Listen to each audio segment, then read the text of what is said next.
Welcome. You have arrived at STEM City, USA, a safe and trusted community where you can find people and resources to help you become everything you are and beyond, accessible to all who reach for the stars.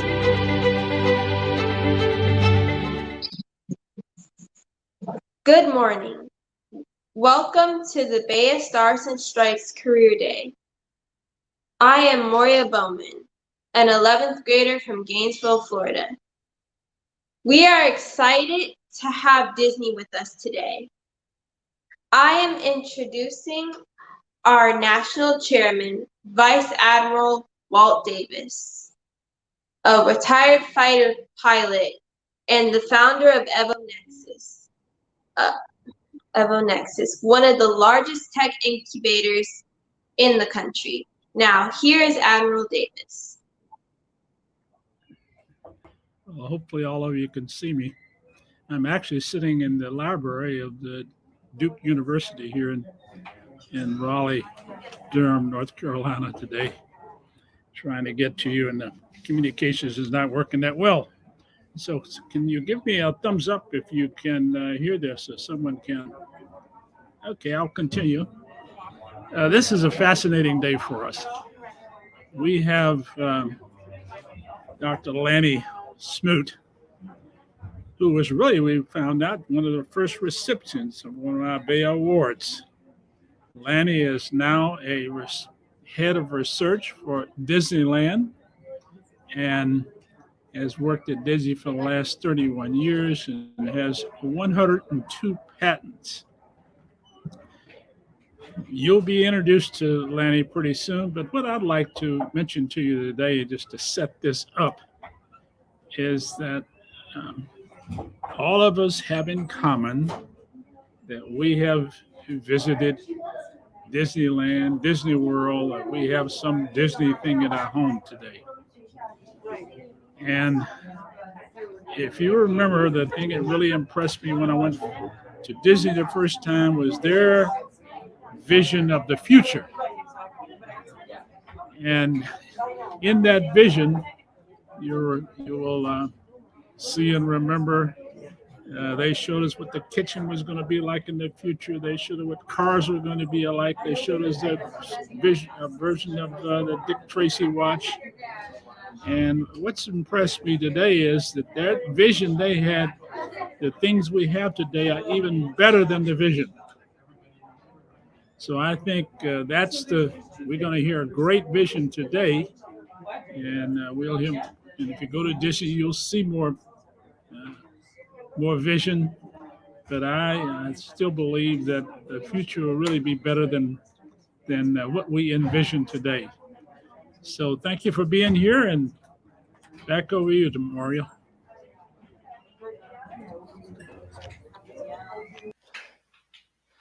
Hello, everyone. Thank you, Vice Admiral Davis. I'm Celia Hurst from Sarasota, Florida, 12th grade senior at Booker High School and BEYA Stars and Stripes student ambassador. Bruce Crawford is a retired Army Lieutenant General and a senior vice president at Jacobs. In the Army, he was responsible for the largest information technology organization in the world, and now he leads STEM at Jacobs. He definitely knows technology. Celia, and I really appreciate the opportunity to be here once again, to be a part of, as Admiral Davis talked about earlier, and he mentioned so aptly, investing in our future. Because today really is all about investing in not only our future, but the way by which we're going to do that is investing in what we consider to be, and what I consider to be, the next greatest generation of leaders, specifically focused on STEM. And so to our audience today is really about a couple of things. So number one, it's about exposing you to information that prepares you not only for a college in the STEM field, but also that prepares you for a career as a STEM professional.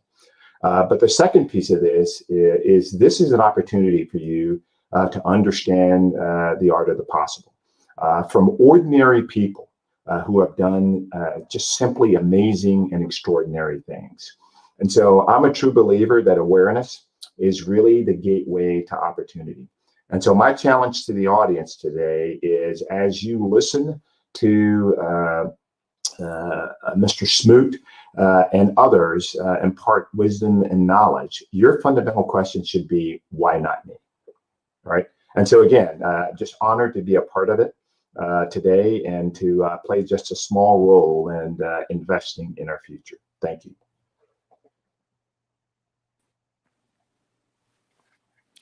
Greetings, and humble salutations. I am Miles Sullivan, a recent graduate of the Florida Agricultural and Mechanical University and current key staff member of the Caring and Sharing Learning School. I'm introducing today to you Mr. Lanny.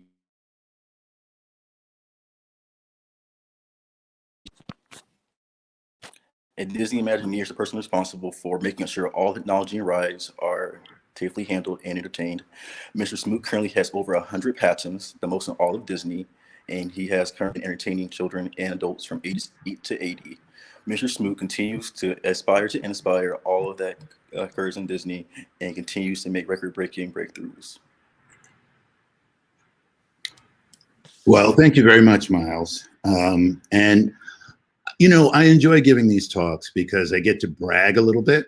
I get to talk a little bit about myself, and it might seem, maybe he's really, stuck up there. But what is important, and I think that the previous speaker mentioned, is that you can be like me. You can do the things that I've done. I'm going to have a little fun in this presentation by talking about what I am doing now, but going all the way back to how I started out and how I got to do some of the fun things that I've done. I entitled my talk Inventing, which is what I do. I've made many new inventions that have been used at the Walt Disney Company and used at previous companies. I'm going to explain a little bit more about what engineering really is as related to the sciences, what's the difference between science and engineering. And all of this leads to having fun, enjoying what you do and being able to contribute at the same time. So I'm going to start my presentation by calling it again a fun career. And I'm going to hopefully move forward with a slide. Okay, here we go. That's a little better. Okay, so I am what's called a Disney Research Fellow. Now that's a really amazing title I'm very proud of. It means that I've achieved the highest level of technical achievement at the Walt Disney Company in terms of research. I just, a couple of months ago, broke the 100 patent record, and that's pretty good considering that there are, over 100,000 employees at the Walt Disney Company, and I have the greatest number of patents of all of them. And the Walt Disney Company is a huge machine. It's a huge company. I'm going to name some of the parts of the company, and you can sort of think about what they do. First of all, most people are familiar with the theme parks. There are 2 theme parks in the United States, one in Disneyland, one in California, which is Disneyland, one in Florida, which is Disney World. But the company has parks all around the world, including in Shanghai, including China, including in Hong Kong, in Japan, etc. So it's a gigantic company. And the Imagineers, that word, which really is a combination of imagination and engineering, design all of those theme parks. We also design the cruise ships, which we have a fleet of luxury cruise ships that take people all around the world. We have consumer products. If you bought a toy, a piece of furniture, anything that you've bought that from the Disney company, it's likely to have been manufactured or designed, I should say, by the Consumer Products Organization at Disney. We are one of the largest producers of video games. I know a lot of young people love video games. Well, Disney makes tons of them. We publish books. We have a sports network, ESPN. If you love sports, you know what that is. We've just recently started video streaming, which means providing services on TV that can allow you to choose what you want to see when you want to see it.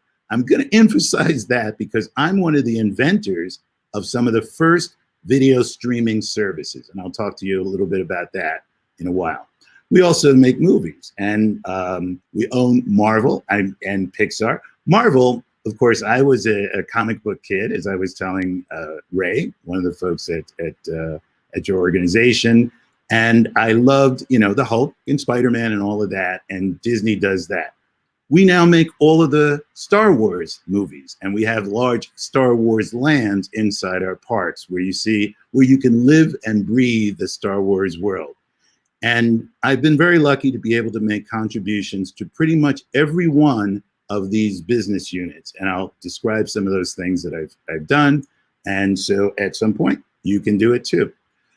This is on the Disney Cruise Line ship. It's part of the Disney Cruise Line interactive systems, and it's sort of like one of the world's largest video games. The kids that you see around that floor are sensed by technology that allows them to all play a number of games while they're on their cruise on that large display floor. So it's one of the things that I've helped to create. I'm going to constantly go back and forth between what I've done unselfishly or selfishly, I should say, and talk about some of the things that you might want to keep in mind if you're considering a career like mine. Now, there's a bubble diagram here. Basic science is where we get all of the ability to do new technology. And that, if you're in school, you know what physics is. It's basically describing how things move, what everything is made of, atoms and molecules, etc. Math is always a basis for a lot of what we do, and a lot of science can be predicted by doing math, and you, in some cases, don't have to do experiments.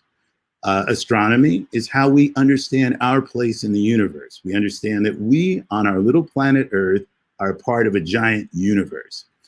Chemistry is how we work, how our bodies work, how the Earth is structured, etc. But basic science strives to learn, but not necessarily to take those learnings and do something with them. Now, that's where engineers come and invention. What engineers do is to take the things that we learn from science and figure out what we can do with those things in the real world. And we research, that is, think about all of those aspects, what we can do with that science. At Disney, we add another piece of this. You wouldn't want to see some of my prototypes. They're all electronic and they have millions of parts. I think they're beautiful, but just like we don't show the engine in a car, we wrap that car around something that is beautiful. We make the car have a beautiful, sleek shape. That's where the art and design comes in. So if you're one of those scientists or engineers, budding engineers that wants to think about design, that's where we make the things that we bring to life look good. We don't want a car that has its engine sticking out of the top of the hood. We want that car that looks beautiful. I showed you a picture a minute ago of a play floor. My design of the play floor looked a little ragged, right, in the prototype form. Once a designer gets hold of it, it looks great. And we employ a lot of designers at the Disney Company. And between the engineering and science and invention side of the world and the art and design, we put it all together to make products that we all use every day. Now, I'm going to go again and show off a little bit.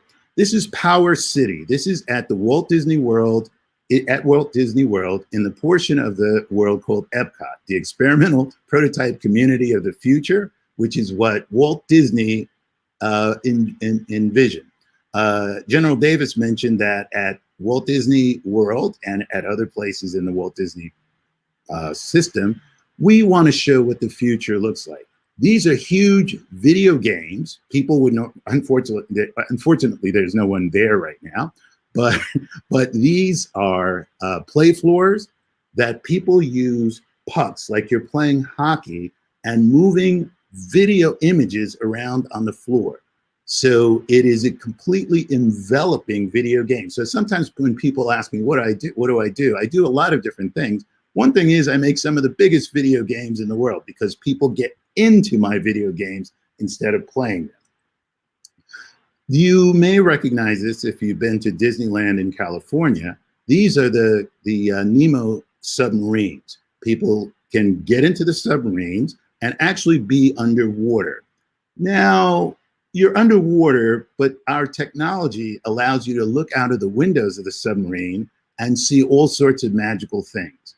Well, at a part of my career, the submarines, I didn't do the original versions of them. Those have been there for many, many years, but it was becoming hard to maintain the technology, and it was becoming dated. And some of my colleagues in Imagineering, part of the research and development part of Imagineering, came up with new technologies that allowed the submarines to have magical images so that when you look out of the windows of the sub, you really feel like you are underwater and experiencing all sorts of adventures. Now, I'm going to go back to trying to make sure we understand what engineers do and what types of engineers there are. There are electrical and electronics engineers. Those are the people, and I consider myself one of those. We design the hardware. If you're watching me using a computer, I would design the computer and all of the circuitry inside of it. And electrical engineers do that. We design computers, telecommunication systems, how your phone works, robots, displays that put up images, audio systems. If you like good audio, we make it for you. Now, computer scientists, and I'm a bit of a computer scientist, write the software that controls all of the electronic hardware. If you get into a modern car, modern automobile, you have all sorts of touchscreens. I would make all of that technology, but I'd probably turn it over to someone else to program it and to make sure it works well for the driver. But computer scientists also design the control system that can land a space exploring robot on the surface of Mars. The Perseverance rover is on Mars, controlled from the Earth, using software designed on the Earth, of course.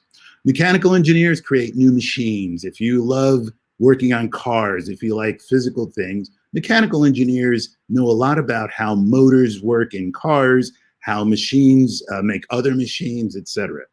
And now there is a new field, which you might be interested in, called mechatronics. It combines machinery and what mechanical engineers used to do, and electronics. And we realize that those two career paths have to work together. Now I'm going to go back to showing off again. I designed, one of my patents is responsible for the entire Where's the Fire attraction at Disney World. That's where guests, shown on the lower left here, use flashlights that let you see through the walls of a house, right? It's almost like X-ray magic. And families compete to find safety hazards behind walls in a bunch of false sort of pieces of houses. And it was actually sponsored by an insurance company, Liberty Mutual. Sometimes we partner with companies to have their name in the parks. And of course, Liberty Mutual wants to keep people from having fires in their houses. So I was proud of this attraction because it taught people how to be safe and how to look for hazards in the home using these X-ray flashlights. If you've been to any of the haunted mansions, I've made lots of contributions to those. There's a scene called, or a part of an attraction in the haunted mansion where there's scary woman, she's sort of a ghost, inside a sphere, floats around magically in a room. And I created the technology that does that. And to this day, a lot of people don't know exactly how it's done. So I like to do things that are sort of magical. I've done some of the first interactive scavenger hunts. That's where you, at Disney, use your cell phone to be playing a game in the entire park. So you're getting clues as to where to go and what to do. And in this case, this is a bookshelf that for everyone else looks like a normal bookshelf in a window that's selling books. When you come up to it with your cell phone and you're playing the game, it suddenly turns into a tracking system to find some bad guy in the park. I've designed interactives, and I'm going to go through these probably pretty quickly. This is the Disneyland Magic Mirror, and it allows guests in a special hotel room to have a direct conversation with Mickey. It understands spoken language, It reacts to you, and it was one of the first what we call AI, artificial intelligence, where computers learn how to interact with humans. These are the Hong Kong, this is also one of my patents. These are the floors in a hotel in Hong Kong, Disneyland. When you step on these floors, koi fish underneath, they're projected, not real, sense where your feet land, and the koi fish run away, scatter, and you hear water splashing. Going back to the Haunted Mansion, here are some portraits which change. As you ride through the Haunted Mansion, this poor gentleman's head gets cut off. Sort of sad, but it's electronic, it comes back. And I redesigned all the paintings in the Haunted Mansion so that they have dual capabilities. They're both art, that looks great, and then suddenly they turn ghoulish. Now, I've also turned some attention to toys. If you like the Infinity light up figures where you buy these and you play them as computer, what would you call additives or adjuncts, and you can get more and more power the more of these characters you have. I designed these light up lightsabers, and those were pretty popular. This is a sort of magic trick that doesn't show up as well in a picture. This is at Disneyland, and that happens to be the character Mace Windu from Star Wars, if you're a Star Wars fan. He's got a glowing saber here. You know, when you watch the movies, their lightsabers glow. You say, how can that happen in the real world? This one does, and it looks very realistic, and it's also one of my patents. Coming soon in the future, as General Davis said, we're predicting the future by saying that we're going to bring the world of Star Wars to our parks. And this is a woman playing against one of my patented systems that allows a person to actually deflect beams of light that you see with your own eyes with your lightsaber. Pretty good. So now I'm going to go back. How did I start here? We'll go to the future again and back. I was born in Brooklyn, New York, in East New York, Brooklyn. If you know East New York, it's a pretty tough area. It's mostly Black. It is not an area that has a lot of money. And so I was born into a world where I had to navigate a little bit to move forward. Now, my mom and dad were great. They were super devoted to me, but they never had educations beyond high school. And so they couldn't help me later on. But my dad absolutely got me started on my career in electronics when he brought home, it's one of my earliest memories, I bet I was 5 or 6 years old, he brought home a battery, a bell, and a bulb. And he got the bell to light, to ring, he got the light bulb lit. And I looked at this, and I think there's a time in your life when something clicks. A lot of people don't know what they're going to do when they get older. I knew from the time I saw this, I was going to be involved with electricity or electronics at some point. I didn't know exactly how that worked, and I didn't know enough about the world of engineering and electronics to know what this thing I felt in my heart was. But I felt it, and I said, I've got to be in a career of science and engineering. I'm going to explain what that unicycle is for a minute. Little personal story to me. When I was a kid, again, we didn't have a lot of money. It's a story of a lot of African Americans in this country, and it's beginning to change, but it was sort of typical. I was an inventor as soon as I could remember. I built radios, and I took stuff apart, and I had motors and everything. And I saw someone on TV, probably when I was 11, riding a unicycle. Now, a unicycle costs almost as much as a full quality bicycle because they don't make a lot of them. And I wanted one, so I cut the front tube off of a front wheel out of a tricycle. And you remember it has pedals on it. Put a pipe on the top of it and put a bicycle seat on the top of it and learned to ride that thing. Now, you remember that tricycles don't have air in the tires, so it was a really bumpy ride. My dad looked outside and he saw this poor kid, that's me, riding around on this broken down thing. And about 2 or 3 months later, I come home to find a brand new unicycle leaning up against my bed. And it was just I went crazy. I said, I know Dad can't really afford this kind of stuff, but, and to this day, that's not me as a kid. That's me maybe a few years ago. I still ride unicycles and I have a lot of fun. Okay, back to the story. When I was a kid, I didn't know what an engineer was. I had no idea. I'd never seen one. There weren't any in my neighborhood. And though we did have television, and I watched Mission Impossible, and there was a black engineer. His title in the show was Barney Collier, and he always used technology to save the day for the team. And of course, I was a big fan. You can still see the original Star Trek series. I was a big fan of Star Trek, and being able to see a black woman who was in charge of communications and did technical things was amazing to me. And Nichelle Nichols, who did that part, is an amazing person. If you can ever watch, I think it's called Woman in Motion, or it's the story of her life, I'd recommend you see it. Okay, back to my story. So in junior high school, I did well. I did all kinds of science fairs and everything.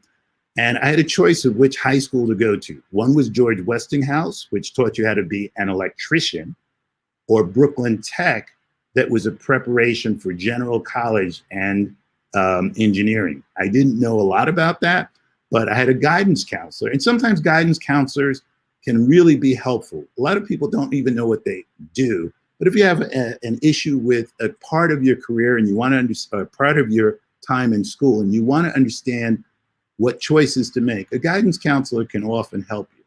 So I decided to go to Brooklyn Tech.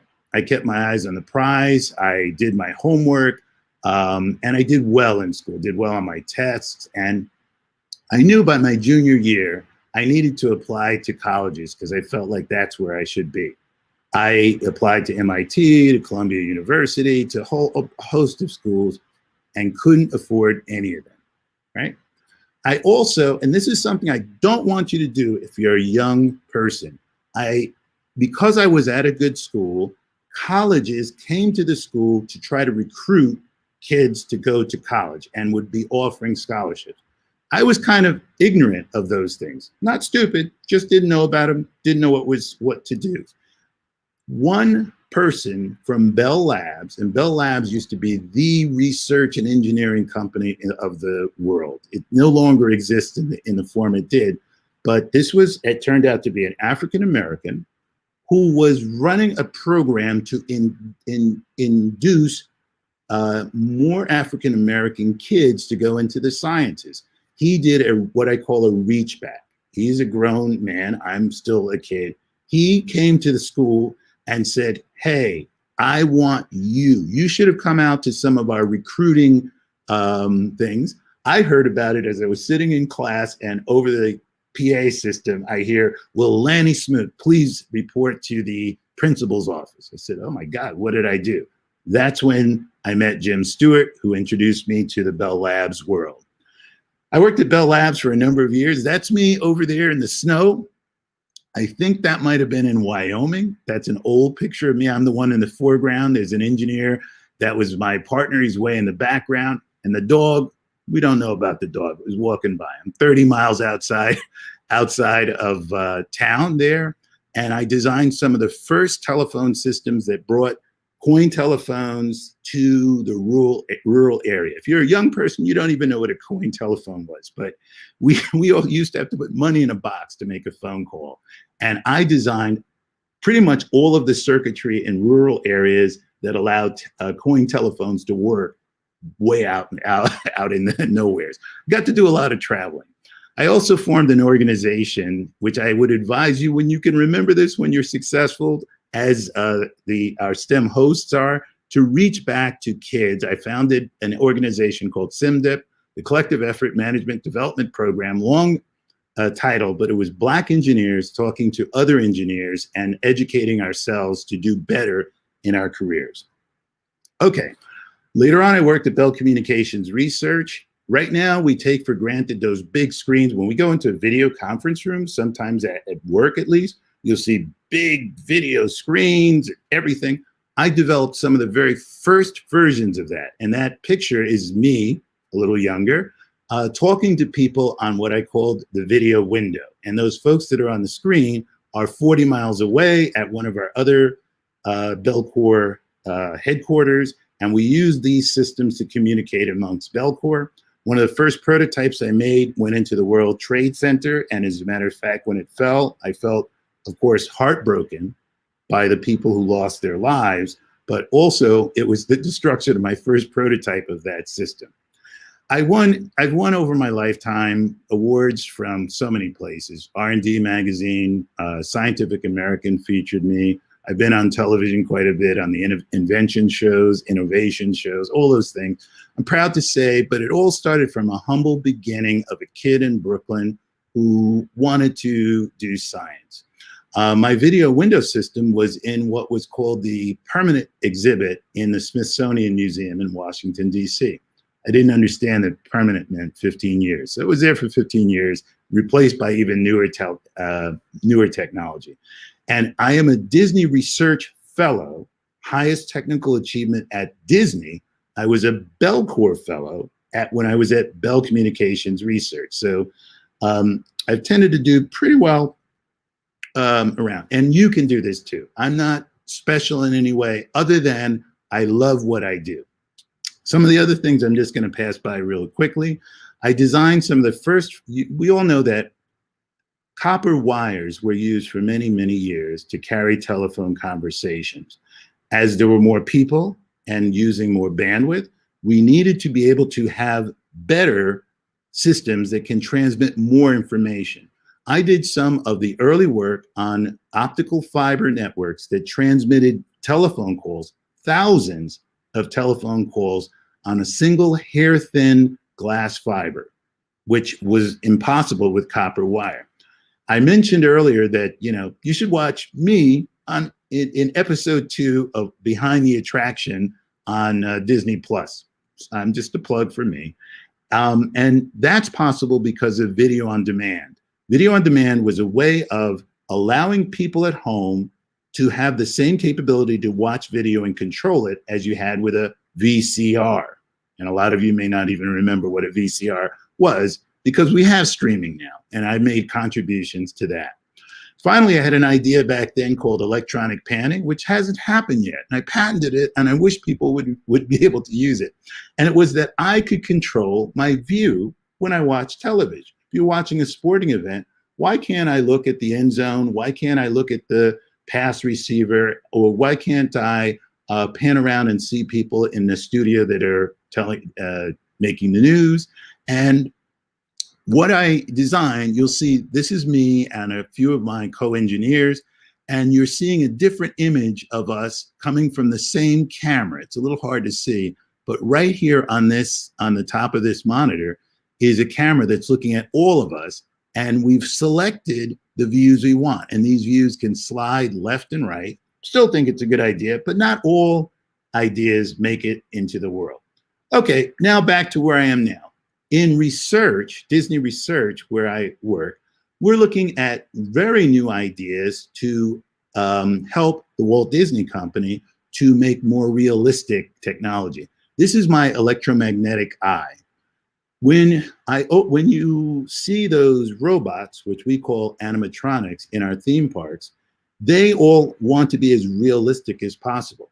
If I open the head of one of those, terrible thing to think about, you'll see that the mechanisms that move the eyes in those animatronics takes up almost the whole top of the head. I made an eye that is no bigger, that can move, that is no bigger than the actual eye. It's moved electromagnetically, and it's quite realistic. I have done all kinds of crazy things. Some of them, as I said, catch on, some don't. This one was a bouncing ball, actually a rolling ball, that rolled along, that is pushed by bladders, basically balloons that pop up on each side of it. So it pops along and rolls along. Besides doing the engineering, I do publish in scientific journals. And that's a big thing for successful engineers and scientists, to let the world know what you're doing. And some of this knowledge just goes out into the world. The Walt Disney Company might use it, but we share that knowledge with others. This is a volumetric display. And if you see the electronics in it, this is my world. This is where I live with this technology. But you wouldn't want to see this thing in your home. It produced video images that were in full 3D. If you were looking into it from the side, from this area, you saw it floating out in space, an image that was completely real. Someday this technology will be in homes, but it needs a little work to get rid of all of the sides of it. This was something that was used to allow guests to be able to draw an image on their 3D self. So this is a girl here. She was, we took a 3D picture of her, superimpose that in 3D, so you wear glasses, and then you can draw over your floating self and draw yourself different images. I'm going to speed up through some of this because I think we're running a little short on time. This is a fun thing. If you look up my name, Lanny Smoot, Lanny and interactive zoetrope, you'll see some videos of this I did years ago, I think for a conference where we can bring a solid object. These are ping pong balls with painted faces. By lighting them up in specific orders as you talk, you can do instantaneous stop motion animation. If any of you remember the very, very old movie King Kong, the first one, you see this giant creature and it's moving around. It's moving because an artist moves a little bit of it at a time, takes a picture, moves a little bit at a time. And that's called stop motion animation. I made the first live stop motion animation system that you can talk into it and make it come to life. Okay, I'm gonna move on. Now, how do you have a successful career? I think there's some magic to it, and this is it. And if I don't impart any other information to you, it's this. We are sometimes forced to say, oh, gee, what field would make the most money? You know, there are mothers, I guess, and dads that want their kid to be a doctor because doctors make a lot of money, or engineers because we do well. But find out what you really love to do. If you like to draw, that's okay. If you want to be an actor, that's okay. If you want to be an engineer and you love science and engineering, that's fine. But figure out in yourself what you really want to do. Now, there's probably a profession. This is a very wide world, and the internet has made it smaller, so you can now learn about other people's careers. I didn't have that when I was a kid. Rich kids had the Encyclopedia Britannica. If you were a poor kid like I was, you just had an encyclopedia, and that's where you got your information. Nowadays, you can find out about all sorts of careers and all sorts of things, but figure out what you really want to do. If there's a profession that does it, start heading towards that. Read as much as you can about it, learn as much about that profession as you possibly can, and you will do well. Now, my next point is it takes a lot of time to become good at things. I didn't start inventing really well until I kind of spent a lot of time as a kid doing it, a lot of time in junior high school doing it, in high school. Because I loved it, I did a lot of it. There's a book by a fellow named Malcolm Gladwell, who I like how he writes and the things he describes. And he says that for people to become really good at something, I mean world-class at something, it takes 10,000 hours of work. That's years of work. Now, if you start young, and I did, you have that. And if you start young and find out what you want to do when you're young, you'll get the 10,000 hours and you'll have fun. I just have a little tip, and it has to do with what you do in practice. I interview a lot of people for jobs. And one of the questions I ask is, what do you do when you're not at work? And let me give you a good answer. You better say you do what you would do at that job when you're not doing something else. A lot of people say, oh, I like fishing and I like mountain climbing. Those are all good because they show you're well-rounded. But if I talk to an engineer and I say, what do you do when you're not working? That person says, oh, I design things for my kids. I constantly am working to make new electronic gadgets around the house, etc. That's the person I'm going to hire. And again, if you're an artist, what do you do when you're, not working for your other art company or, going to school for art. I draw. That's all I do. So that's just a tip that I just threw it in as an extra. So let me leave you with this. If you do what you love and you make it your job, you'll enjoy what you do all of your life. When I go to work, I think people would be jealous of me because people say, oh, I don't want to go to work. I hate it, etc. I love what I do. And as a result, I do a lot of it and I have fun and I've had a successful career. So that is it for me. Whoa. Okay. Well, that is definitely it for me. So I'm going to go back to the studio, as they say, and going to close this and see what happens. Uh-oh. Okay. All right. I can't hear you. General Richardson, I can't hear you. Can you hear me now? Yes, I can. Okay, wonderful. I had myself on mute, so that fixes that. Look, thank you so much. It's clear that you do love your job. Oh, yeah. And what a comprehensive look at what you've done over your lifetime and all of the success that you've had. A number of comments have come up that people are so impressed. And I just wanted to go back probably 50, 60 years or so when there was the Disney Mickey Mouse Club. MICKEYMOUSE.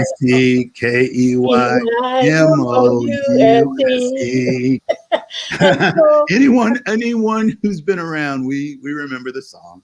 Yeah, but on they would have a daily show, and on Wednesdays it was today is Wednesday. You know what that means? We're gonna have a special guest, and you are truly our Career Day special guest today. So thank you so much for all of your comments. A number of questions have come up. Sure. And so I'll start there. And so Ada would like to know, how was the application process to become, or what is maybe the application process to become an Imagineer?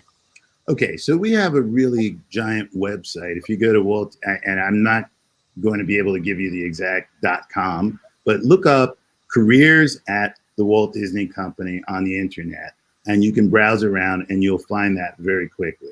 So, and you can submit applications online to be an Imagineer, or, one of the things about the Disney Company, I think there are about 200,000 employees, and as a result, there are 200,000 different types of jobs and different types of people. You can be an Imagineer, you can be a movie producer, you could be a movie writer, you can be a story person, you can be a toy designer, you can be an artist. So I would say take a look online. I wish I was a little bit more prepared. I'd have a website, but today there's no excuse for not being able to find it. Look up careers at Disney, you're going to find it. Okay, well, Ray or somebody at CCG fix that for you, and that has been streaming across that link has been streaming across the screen here for us. You see what I mean? Yeah. So yes. So what future projects are you excited to be working on that are good? Either be at Disneyland or Disney World, and does your work cover both of those? It covers all of it. It covers every part. Depending on what's needed in terms of technology, I can have a thing that goes into a park in Shanghai.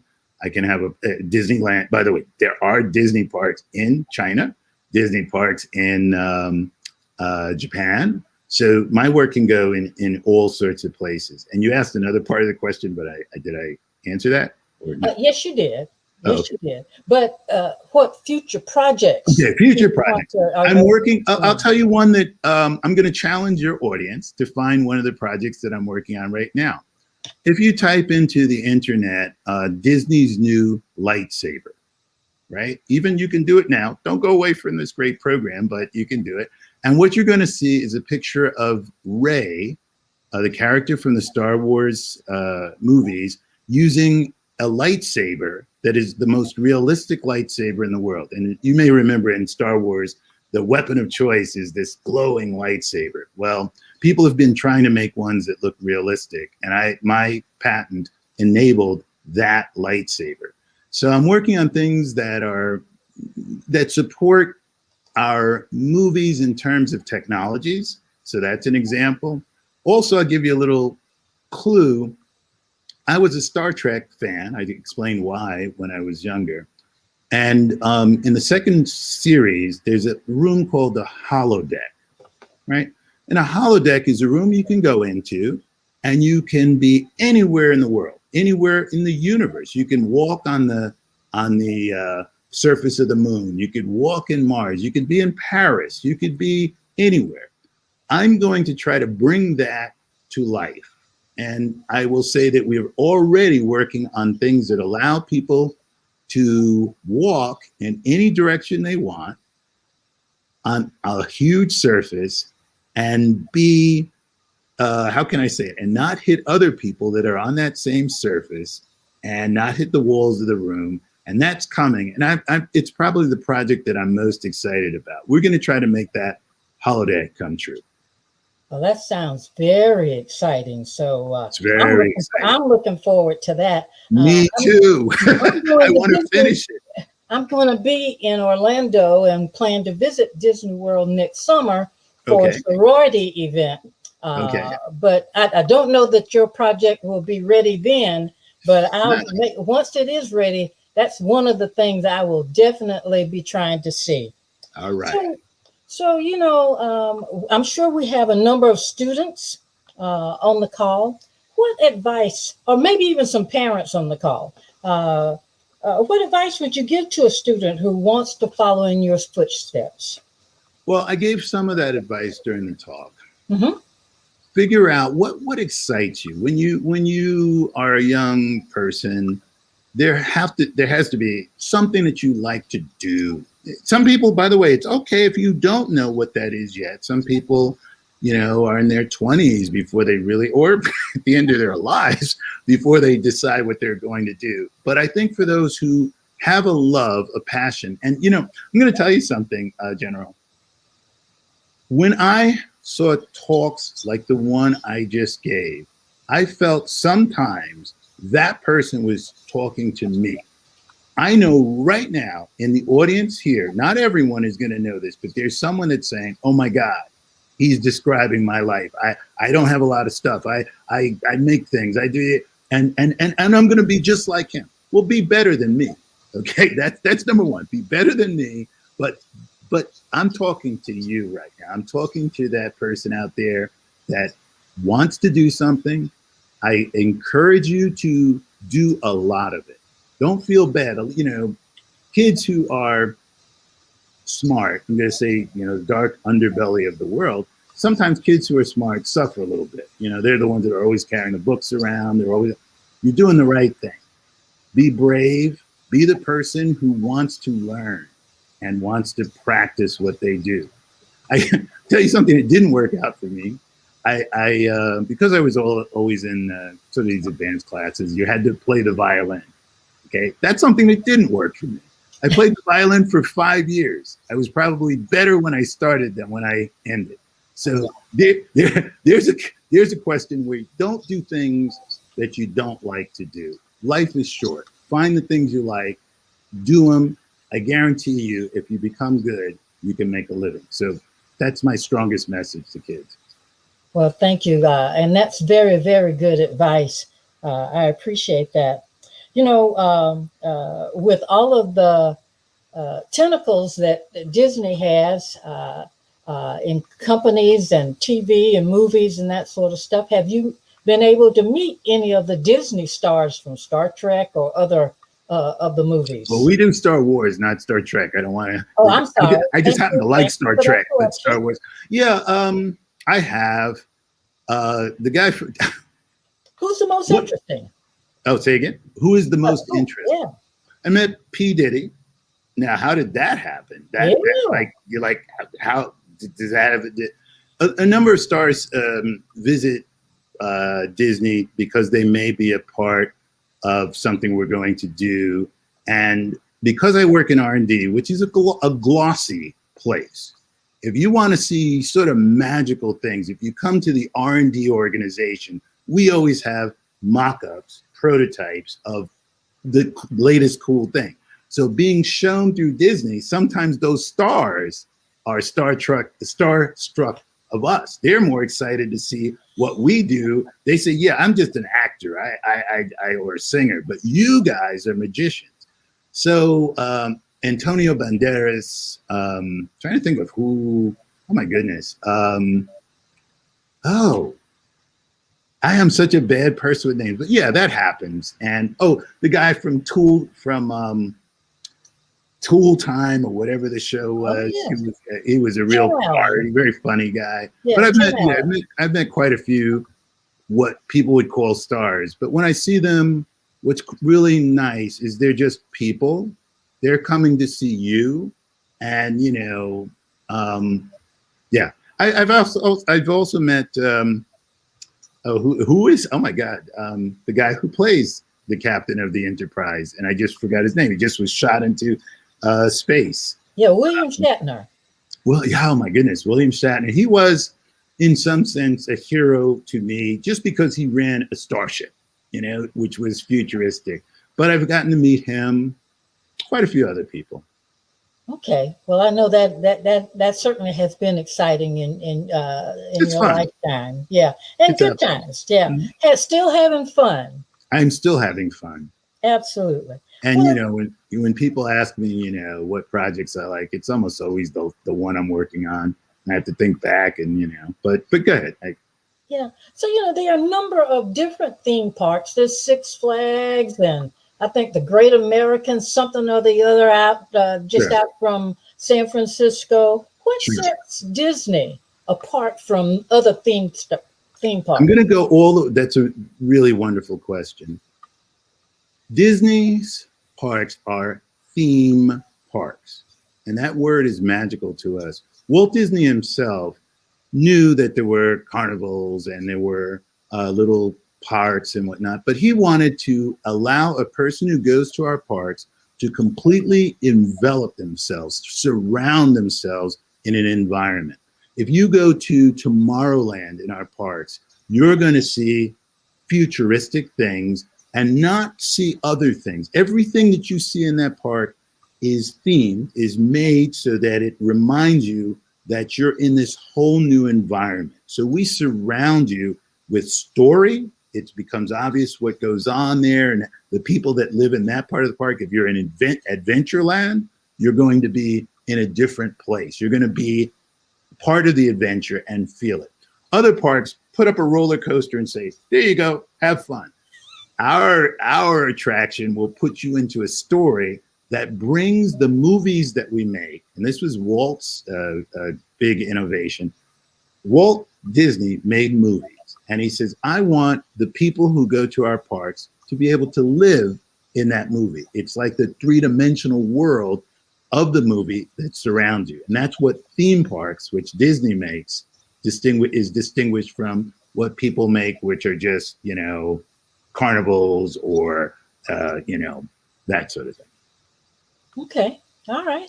Well, I've been to several of those other ones, and I certainly have to agree with you there. It's been a while, though, since I've been to Disneyland or Disney World, and I won't tell you how long ago that's been. We both don't have to talk about it, okay? When we talk about careers, we say a few years, Yeah. But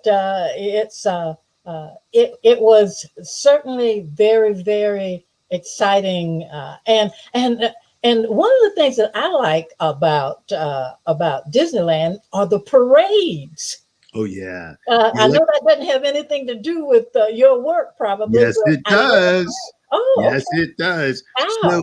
So this is it. We have things called the electrical light parades. Now, if you haven't been to the parks in a while, LED lighting, those small, solid state light bulbs can be studded all over our attractions, all over our moving vehicles. And some of the things you'll see are just so magical. When the Disney parks become a different animal when it gets dark. There are fireworks right? And even our fireworks are a research job. When we shoot fireworks into the air, everyone uses explosives to blow up like a rocket and pollutes the air, etc.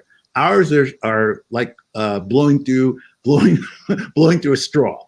We actually do air-launched fireworks, right? So I just went to a site. So I want to say that science and engineering is in everything we do. The electric light parades are all technology, illusions that make you think things are happening that aren't really happening.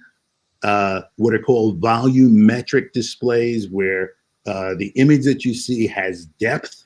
So it's not just, it could be the side of a truck that looks like it's got people that are inside of it, but they're all virtual, done electronically. So there's magic, technical magic, in pretty much everything that the Walt Disney Company does. And I would say this, the Walt Disney Company, the R&D organization that I come from is a serious R&D organization. We do actual research that gets published, spread to the world. We, of course, keep the things that help us to make the magic. We don't give it all away. But people, you would say, oh, Apple or Google is a company that hires scientists and engineers because they do science and engineering projects. They don't realize that the Walt Disney Company has the largest full-time staff of researchers of any entertainment company. We make the magic, as they say. Okay, well, wonderful. One last question, and Sure. then we're going to turn it back over to Ray or whoever comes up next on the screen. Right. You have so many inventions. Are there any that you believe will come to be items that will be in homes for everyday use? Well, some are, like some of the interactive things, but I think that holodeck type thing will be important in the future. It's the latest project I'm working on a lot. And, I tend to be most interested in what I'm doing now, but I think it has tremendous potential. Okay, well, thank you so much. You've been a wonderful, wonderful guest speaker. You've been a wonderful host. So I'm happy. I said in private, I don't think I've ever talked to a general. So General Richardson, I am pleased to have met you. And General Crawford, who you heard earlier, he and I grew up together in the Army. He used to work for me. And so I am very, very proud of him, very proud of you, and so excited about all of the things that you're working on. And if holodecks become a reality for a home, I hope it's before I have to go to a nursing home and won't be able to do that. But I plan to figure out how to have that. I'm going to hurry up. I'll try to hurry up. Okay. Thank you so much. All right. All right, Ray, back to you. Well, Lanny, this is Walt Davis on now. Yes, And, General Davis, Admiral Davis. Too many high-level ranking people. By the way, one of the Star Wars was filmed on my ship years ago. I tell you about that. Oh, was that the one where they go back in time? Remember when they were running through the ship and chasing? Anyway, we'll talk about it one day. All right, excellent. Okay, well, Joan Richardson she really described it well, what you presented to us today. But this idea of the real world and the dream world that Walt Disney had, and bringing people from the real, making the dream world the real world, and vice versa. Yes, I think is a little bit of where we're headed here with BEYA and BEYA Stars and Stripes. Yes. When you talk to Tyrone again, he'll tell you his vision. He always talks about what he calls a digital twin. And that allows us to do all of this where we can reach so much further today in the digital world than we can in the real world. But we can make those, you won't even be able to tell. If you listened to last week, we had the Women of Color event. And for that event, you probably didn't know which part of it was real world and which part was digital world, as we call it. Right. So today you've helped us reach even further. I asked the audience today to be the 8 to 80 crowd because you had something to say for all of us, those of us on the 80 end and those of us on the 8 end. So we look forward to working with you in the future and having you help us with getting more and more of our youth into engineering. As you also remember when you grew up, they said, I'm sure they gave you the lecture about be something they need, and if they need you bad enough, they will use you. And you picked something they needed, and they didn't care about what color you were, or just what you could produce for them. Mm-hmm. So that's the world we live in today, and you're going to help make that world better. Thank you for saying that, and I hope to keep living up to it. Good. And we want to look at those 102 patents. Maybe we can use one of those. I would say maybe. Yeah. Great. Okay. Well, thanks everyone for attending today. We intend to use this material today to really further our reach. So goodbye, and thank you all the youth for turning up today. Bye-bye. Welcome. You have arrived at STEM City USA, a safe and trusted community where you can find people and resources to help you become everything you are and beyond, accessible to all who reach for the stars.